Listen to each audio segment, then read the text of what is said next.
Good afternoon. Welcome. I'm Rob Fairley. I'll be your host today at the United Methodist Foundation of Louisiana, where we talk about online communications for churches, making an impact in the digital world.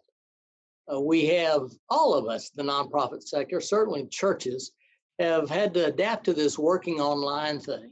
And questions arise. How do we know if we're doing it correctly? Is it effective? How do we measure engagement? And a variety of other questions that I know at least we have. So in order to get some of those answers, we've turned to Bob Mlynek. He's going to be our presenter today. He's the founder and CEO of Operation Crusader and Ishku LLC. I don't know what that means, but I can tell you he helped us build our website. He's worked with us for several years, and we know what he's capable of. He's passionate about communication, engaging people online, and being effective.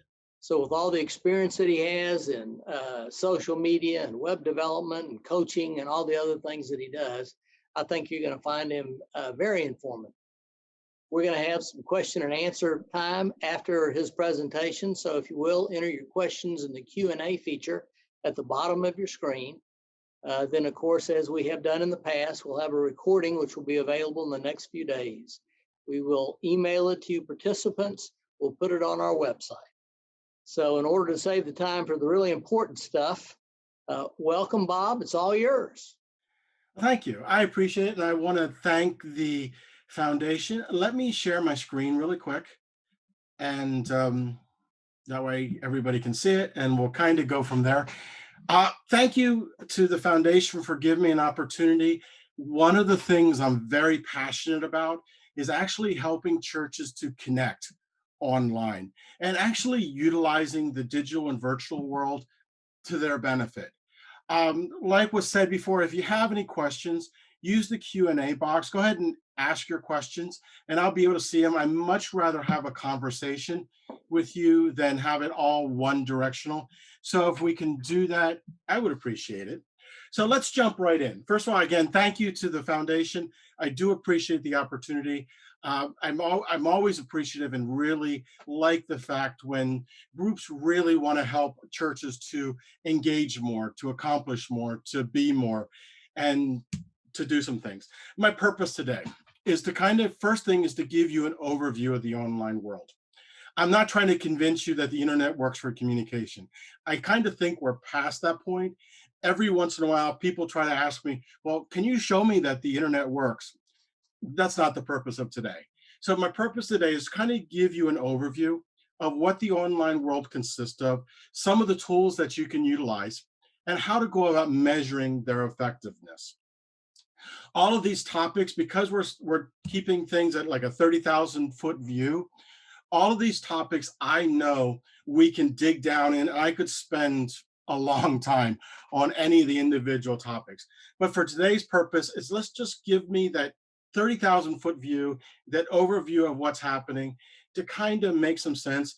My goal is also that at the end of this, that you leave with some tools that you can utilize and some ideas that you can utilize right away. So let's jump in. Before we begin, we are discussing methods, not messages. Every once in a while, when I work with churches, and I work with a lot of churches, some pastors get the concept that I'm trying to change the message. I am not trying to change your message at all. We're talking about how we communicate, not what is being communicated. The methods have changed over the year. I mean, how many people, just like in the picture here, still have a rotary phone? I actually still have one. Okay, but how many people have a rotary phone, or how many people have party lines? Methods of communication change all of the time. The message never changes. The gospel is a timeless message. It doesn't change, but how we communicate does. Before we begin to go too far into some things, there are some basic truths that really should be discussed to kind of get everybody on the same page. First of all, guess what? Your congregation is online and your community is online. They're there already. It's not like it's something that you need to convince them to do. It's not like it's something that you need to convince them to go to. The vast majority of Americans are online. They just are. In fact, the biggest issue that I see with a lot of churches is the first touch a lot of churches get is not when that visitor walks into your building. The first touch a lot of your visitors get is when they're thinking about your church. The first place they go is to your website or look at your social media. That's why one of the reasons why your website and social media need to be on point. You see, you don't know how many people don't visit because you never know how many people go to your website and just go, nah. For instance, if you were thinking about going to a restaurant for the first time, most people would go online, at least look at the menu. If you were thinking about visiting someplace else, most people go online first and do some looking.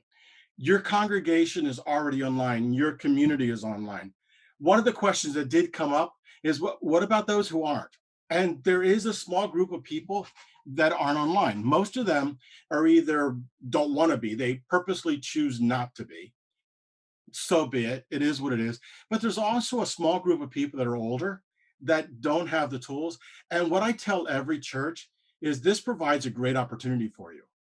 You see, some churches that I work with actually they actually help their seniors understand the online world. And they actually have small groups that get together and somebody comes in and shows them how to use Facebook, shows them how to use Zoom. They even provide them sometimes with small tablets that they could use to do those connections. So when you think about some of my church are not online, think of it as an opportunity, not what do I do now? Every once in a while, I talk to a church who is very much is an older congregation, and they tell me that the vast majority of my people aren't online, so why should I do any of this? The challenge is if you don't communicate where people are at, you're not going to get the newer people coming in. You're not going to get the visitors. You're not going to create that engagement with the community that you serve. So it's really important that you have the online world. Your online world is an extension of your communication. It doesn't replace what you're doing. It's in addition to what you're doing. It's not separate. It's not some separate entity of what you're about. It's an extension of your communication. It just becomes another form.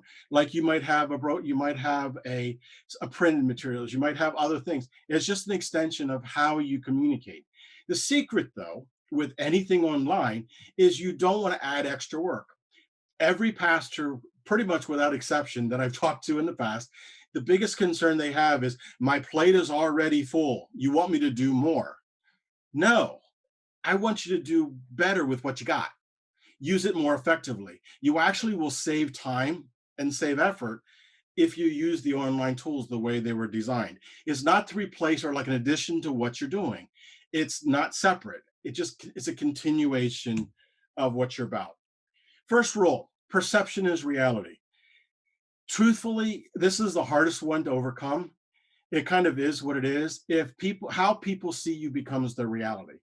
If you think a brand is strong, if you think a brand is a good brand, you like it, you think it's secure, you have a positive image of it. If you have a negative image of that brand, nobody's going to convince you otherwise.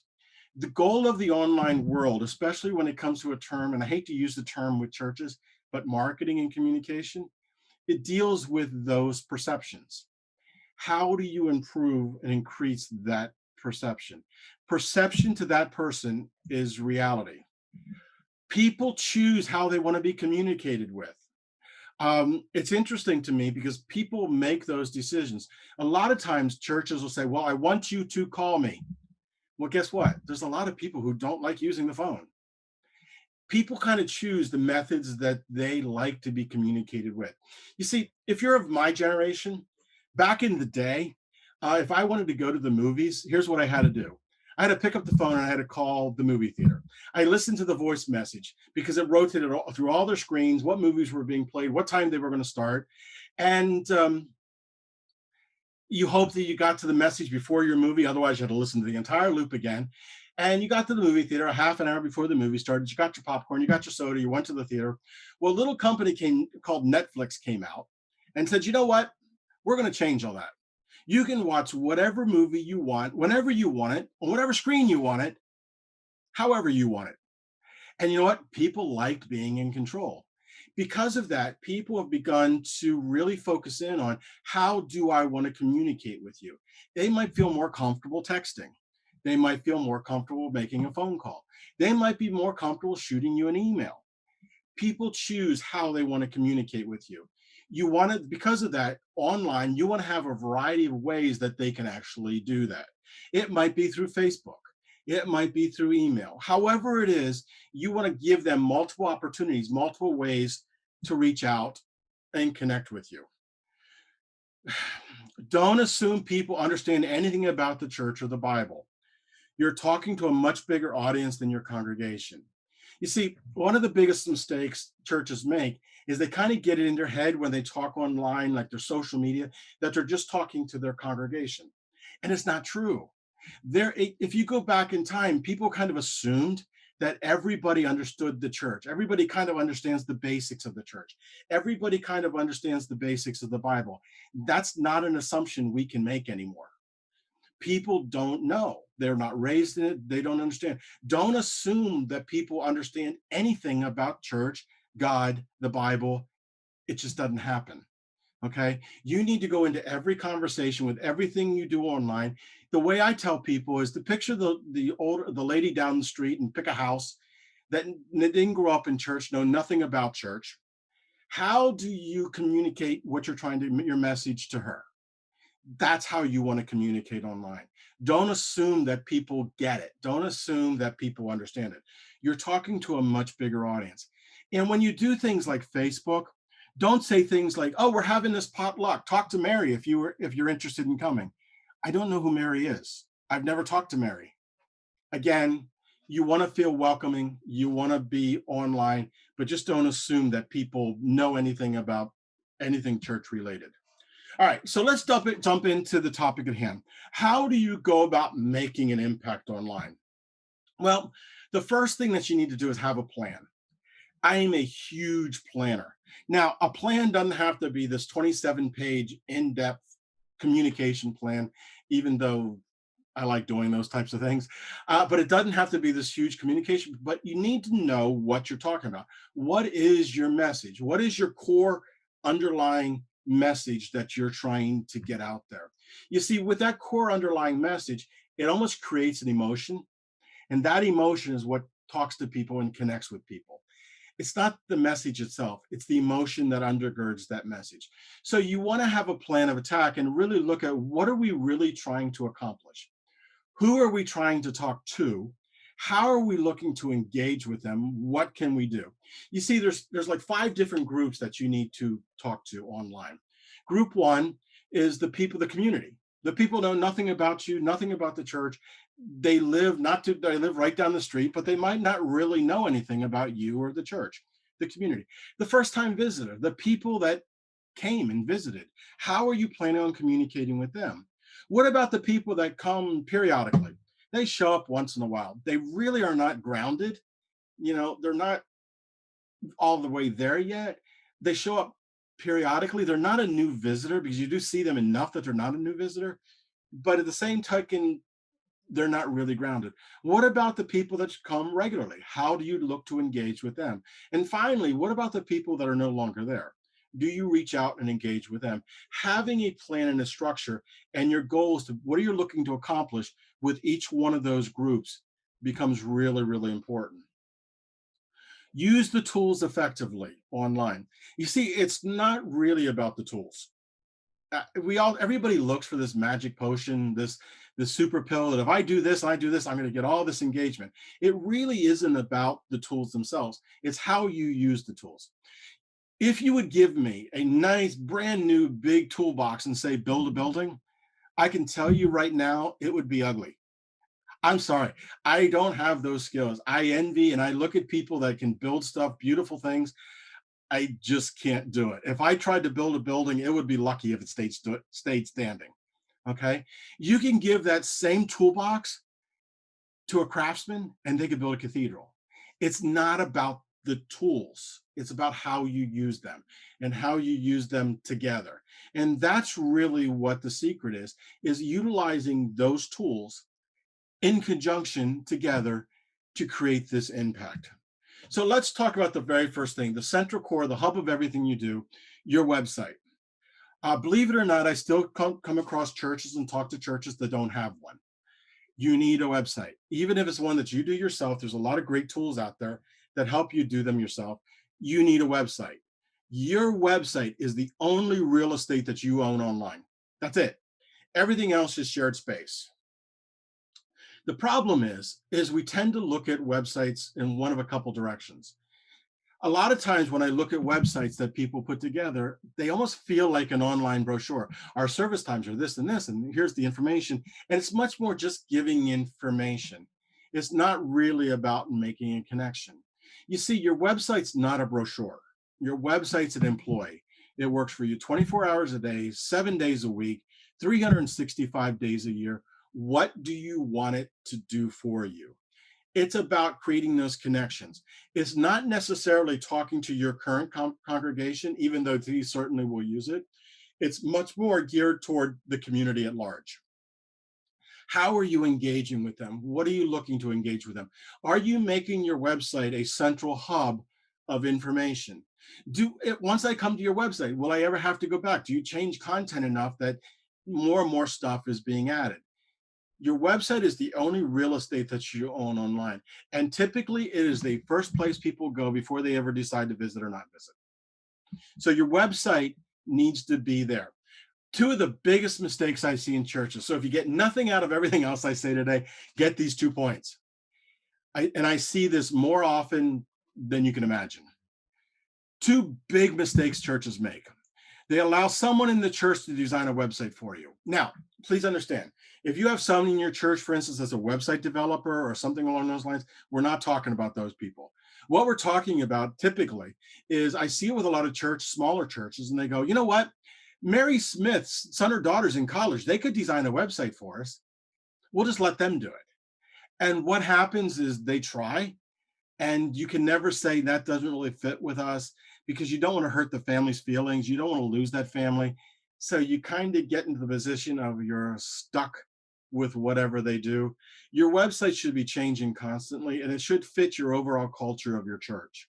If somebody visits your website and then comes in and visits your church, it should have the same congruent feeling. It should have the same thing feeling all the way through. But allowing someone in your church to actually design that website for you is a dangerous tool because you can't say no or you don't like it. The other one that I see quite a bit is the person typically designing those websites, they go out and get a domain, the www dot whatever, mychurch.org. And what happens is over time that family might move on or that person goes away. And you know what? That domain, you can never get it back.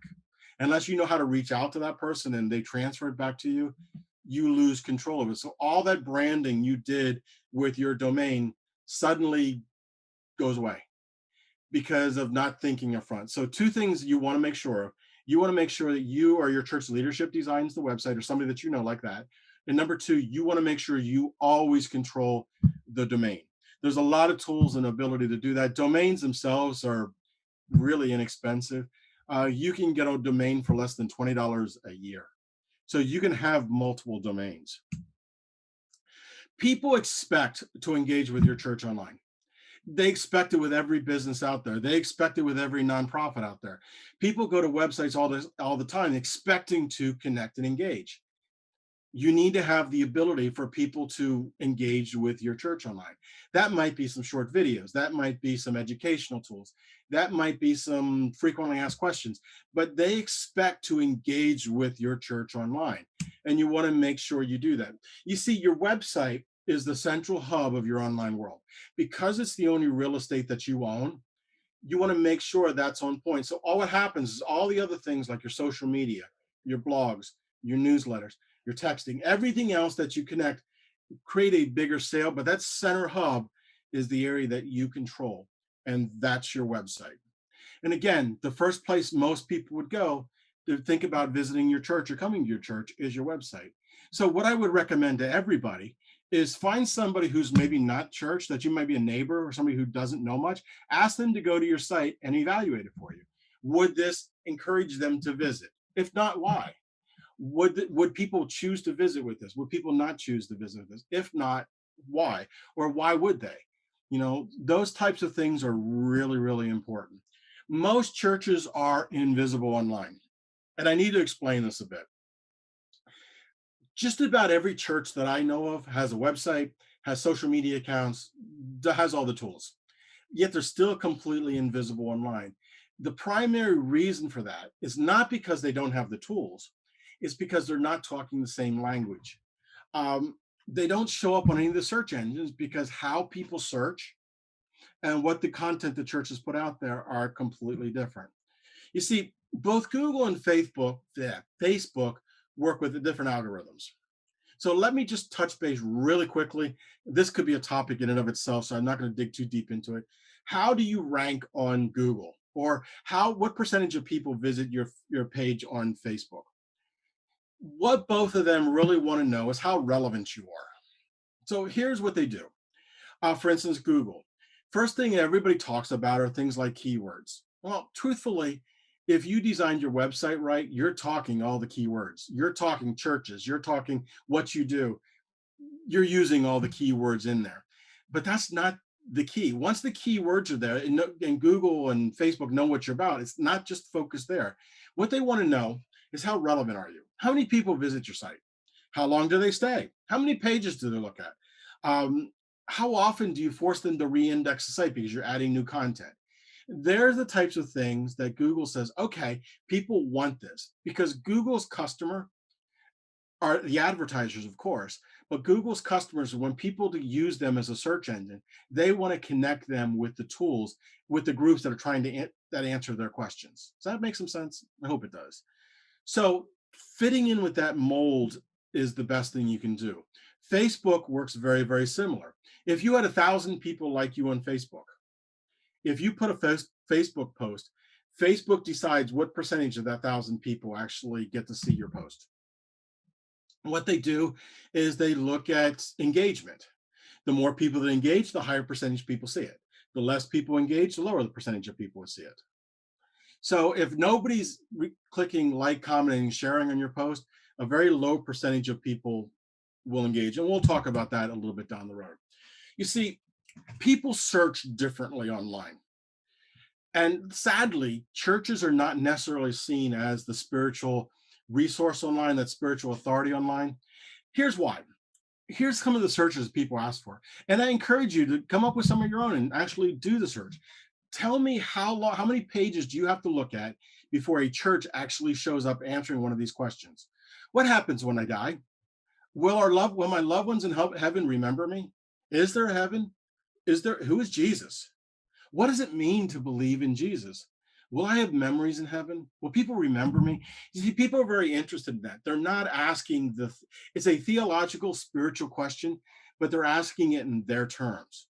What happens with most church websites is they're never talking about these topics. And the same on social media. We're never talking about these topics, but yet it's where people are actually asking the questions.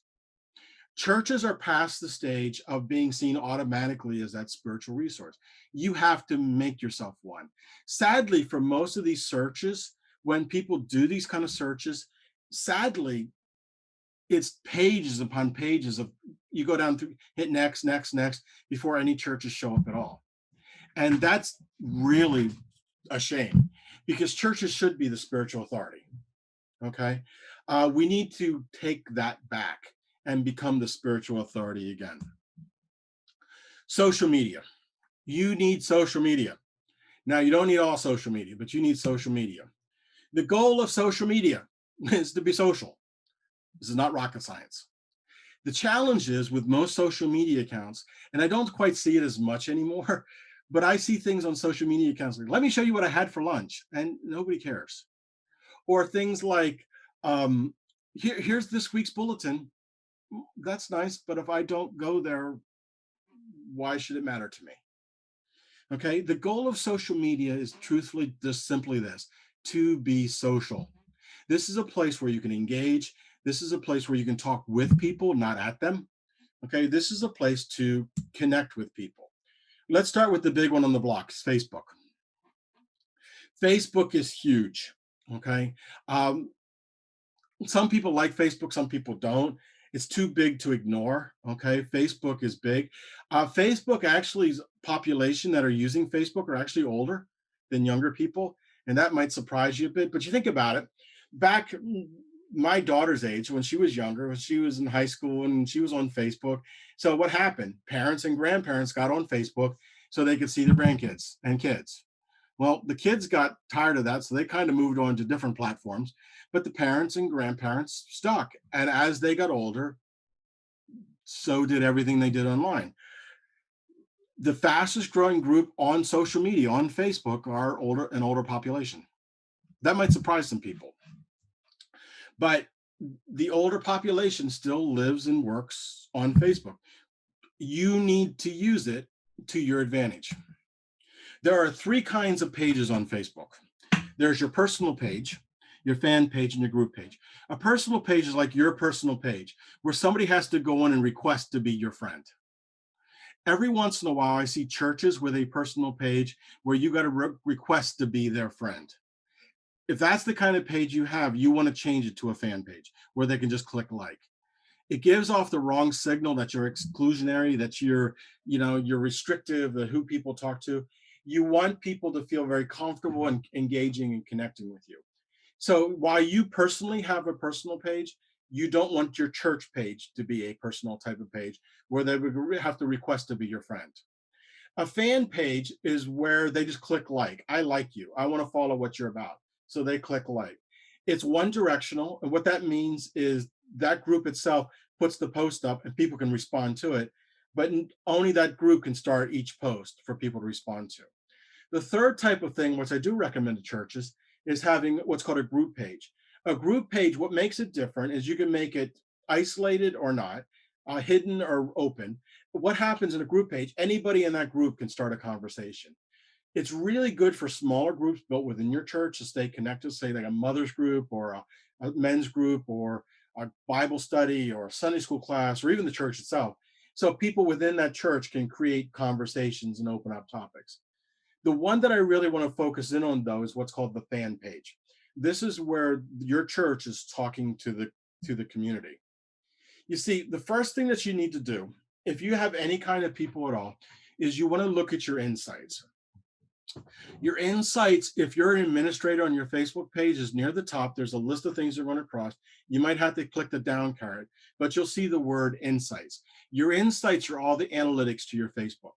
What I like you to do is scroll down the left-hand side till you hit people. And this is what you'll see.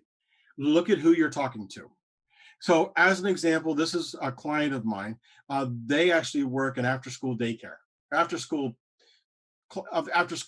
teen type event where they gather teens after school and do different things with them. Who they're talking to is 70% of their audience are female, 21% are men. And it actually breaks it down by age. This should tell you who you're talking to. If you are a church and you have this picture where you're talking to mostly females, you need to make an adjustment because you should be more balanced than that. If you are a church and you find you're talking to specifically males, unless you're a men's group, you should be more balanced than that. Typically, it's because of pictures people post or topics people post about. You want to try to be as balanced as you can. To do it well, this should match your community. If how your community is built, the closer this is to the community, the better it is for you. But you really want to take some time and look at your insights and look at what's happening. YouTube is another biggie. The number one search engine in the world, surprise, surprise, is Google. The number two search engine in the world is YouTube. All YouTube does is host videos, okay? Google actually bought YouTube. So YouTube, people spend more time on YouTube than almost anywhere else. People actually spend their evenings just watching YouTube videos. 18 to 34 and 18 to 49-year-olds spend more time on YouTube than they do TV. YouTube's a powerful tool if you use it well, but it's something that you should consider. See, one of the problems is there's well over 1,000 social media sites out there. The issue, though, is picking and choosing the ones that make sense to you. Depending on where your church is located, the makeup, the demographics of your community, some make more sense than others. For instance, some churches ask me if they should be on Twitter. So the social media, the first one is YouTube. Churches ask me should they be on YouTube? Yeah, if they're doing video, they should be. They should ask me, should I be on Twitter? It depends. If your church is typically skews a bit older, or maybe the demographics more blue collar, Twitter's not going to accomplish anything for you. It's not where you're at, where your people are at. Snapchat, which is the gold one there. Snapchat really focuses on younger people. Vimeo is a web or video hosting site. If you're doing videos, it's a great tool to use. LinkedIn connects you to business people. Facebook, of course, Facebook is so big. Instagram. The issue comes down to you don't need to be on every social media account out there.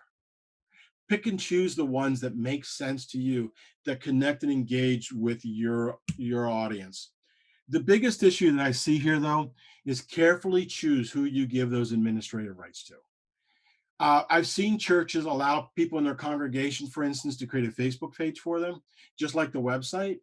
And that person, whoever it is now speaking for your church to the community in general. It's completely up to them what they say and don't say. That's a dangerous place to be in. I mean, truthfully, I would not want a 20-year-old or 21-year-old speaking for my church because they lack experience. Not that the person's bad, but they lack experience. This is something that your church team, your leadership team, really wants to have control of. Really guard who you give those administrative rights to, because they speak for you. They speak for your church, no matter what social media account that you use. Blogs. You should be doing blogs. Blogs give you a way to add content to your website that really engages with people. Your blog's topic should be things that, remember when we talked about how people search? Your blog topics are those types of things. So what happens is when you do that blog on becoming a trusted resource, or you do the blog on why do bad things happen to good people, or you do a blog on why something in the church, or why this happens, or maybe it's an educational blog, or maybe you have different people in your church actually doing blogs. If you have some people in your church that are writers, this is a great way for them to express their faith. Answering some of those questions, being vulnerable, putting themselves out there, become different blogs. Well, what happens? They all become searchable. The blogs themselves, though, depending on what you want to do, are doing things like you're putting yourself in a trusted resource position. So when people search and read them, they connect with you, they engage with you, they build a sense of empathy. You begin to reach the end church. Instead of putting out a sermon, put out a thing like show people a big picture of a bowl of chocolate and talk about something like temptation, something along those lines. It could be teaching and instruction. It can be video. It can be text driven. It can be both. There's a lot of ways to do blogs. The biggest issue with blogs is be consistent with them. So if you do them on the 15th of the month, you do them every 15th of the month. Don't make them too long and don't make them too short. If you're writing a blog, one page. A little bit shorter is okay. A little bit longer is okay. But if you go pages, nobody's going to read it. And if you go too short, people think, oh, there's no benefit to this. It's over too quick. Email communication. These are the newsletters that you send out every day. Your emails, you want to send them out. Email is a powerful tool. Send the emails out, but don't send a wall of text. Nobody reads them. I'm sure that in your inbox, you have emails that you signed up for that you end up with this wall of text. And what you do, you look at it, you kind of scroll through it and you go, I'll come back to this later, and you never do. One sentence and a graphic. Connect people back to your blog page, which you're pushing people back to your website. Have the content sitting on your website. You see, you link back to your website. What that does, it helps your Google side of things, your SEO side of things, and you're not doing the work over and over and over again. You link things, you're using the work more effectively and linking things back and forth. Video and photography are powerful tools.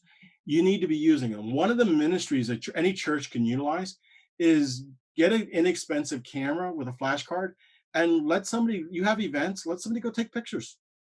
They hand the camera back, you choose which pictures to use or not use, but it's a way for them to do it. And let me say this about video for a second. Video is a powerful tool. Only 7% of the communications are the words we use. The other 97% are things like tonality, body language, things like that build rapport. Video is a powerful tool to use that. A lot of churches are doing Facebook Lives for their Sunday morning services. If you're doing that, while you're focused on the speaker, people are looking at everything else. For instance, if you want to make sure your camera, if you do live stream while church is in session and people are actually going there, if your front center section is nobody sitting there, You want to make sure your camera's up close enough that you don't want to give people the feeling, oh, nobody goes there. Or a lot of times I'll see churches where they have all the older people sitting up near the front, and the feeling that people get is, oh, that's churches for older people, and it might not be true at all. It just might be because it happened where people are sitting. You want to avoid that. You want to get their attention focused specifically on that platform. So zoom in and stay focused just on that platform. Texting. Texting is a powerful tool. People answer text. People are typically receive and answer text within 90 seconds of getting it. Texting is a powerful tool and a way to keep people really engaged. Just about everybody carries smartphones anymore. Use it sparingly. Use it wisely, though. And something, if you really want to dig into the future, is an older technology that suddenly is picking up, is something called podcasting. You already have the content for your podcast if you're recording your sermons. Okay, the issue is just connecting them to the podcast. Podcasting has been around for a long time. What caused the sudden resurgence of it is people now can plug their phones into their car. So what ends up happening is people take their phones with them when they work out. People plug their phones in with them in the car, and they listen while they're doing something else. That's a podcast. Use some of those resources. Finally, and I know we're running short on time, finally, using the right measurements. You see, it's not about the numbers. It is about the numbers, but it's not about the numbers. Engagement is everything. When I talk to a church and they look and they say, look, we have 1,000 people that like our page. My first question is, that's nice. How many people are actually engaged with you? See, shouting to 1,000 people, most of them aren't even hearing it. The people that are actually connected and engaged, or responding or answering or connecting or talking, that's the group that you really want to focus in on. Engagement is everything. So how do you go about building that engagement? Well, the first thing is you want to set the culture to actually engage. Are your people engaging? You know, if they're more passive, sitting back, just watching, that's a church culture. You want them engaged with your church. Engaging online goes just as much as engaging with your church. You want to encourage your leadership. Hey, the church is putting up things on Facebook. Make sure you like, comment, and share. Getting people to follow the lead and do it. Ask open-ended questions. And finally, make it fun and interactive. The two things that I give churches as an example on social media, specifically Facebook. Number one, idea that you can utilize is spread your sermons out over Sunday. So for instance, on a Thursday, say, here's something I want you to begin thinking about. Short little video, again, 2 minutes long, nothing big, or a top post, something. Here's what I want you to begin thinking about. On Sunday, then, that ties in with your sermon. And then the Tuesday following, let me give you the follow-up points from that. So what you've done is just extended your sermon as an ongoing thing. Instead of making it a one-day event on Sunday morning, you've now extended it. Or, if you wanted to, a short video, for instance, hi, this is Pastor so-and-so. And, a common question I'm asked is, if God is so good, why do bad things happen? It's a great question. Let's talk about it for a minute. And actually engage people. And what will happen is you'll have people starting to ask you questions, which is exactly what you want, because they're seeking, they're looking, they have spiritual questions. They don't know who to ask. So you're putting yourself in that position where they can ask you. I have a church that I work with that has all of 70 members. If everybody shows up and they count everybody breathing, they're now actively ministering to people in 4 different continents, because the people are reaching out to them, asking that pastor questions, and he's more than happy to help them and answer their questions. After all, we're not about just our church. We're about helping the kingdom as a whole. The secret here, though, through everything that we do, is to stay engaged and help people get engaged. Again, it's not about the tools we use. It's about helping those tools really connect and engage with the people and what they're looking for. Here's my contact information. You are more than welcome to reach out to me. If I could be of any help, I gladly will. We work with small businesses. We work with nonprofits and churches, really helping them understand the online world. I'd be glad to help you any which way I could. If you want me to review something, I really will. No problem at all. Our goal is to help and be an asset to you. With that being said, does anybody have any questions? I'd love to be able to answer. I didn't see anything come through the Q&A. But if anybody has any questions, I'd love to answer them. If not, I wish you all the best. I wanted to stay kind of within the 40-minute time frame. So hopefully this worked out great for anybody else.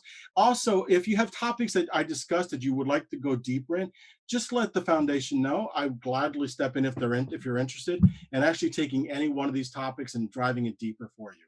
So with that, I want to turn it back over.